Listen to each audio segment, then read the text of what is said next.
எடுத்துருக்கீங்க. இதெல்லாம் வெஜிடேரியன்ஸ்க்கான item. Okay வாங்க கொடுங்க. இதுதான் ஹாட் பாட்.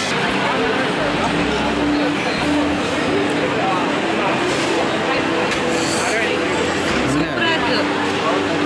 செம்மையாக இருக்கா?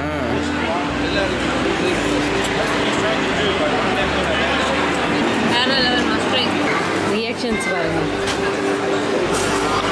நல்ல காரசாரமாக சூப்பராக இருக்கா? ஸ்பைசி சொன்னியோ? மீடியம் ஸ்பைசி தான் சொன்னேன். நல்லாக்கா? வாயெல்லாம் வெந்து போச்சு கைஸ், எரியுது. வந்தீங்கன்னா லெஸ் ஸ்பைசி கேளுங்க, பயங்கர ஸ்பைஸியாக இருக்குது. நான் என்ஜாய் பண்ணி ஃபீல் பண்ணி சாப்பிட்றேன்.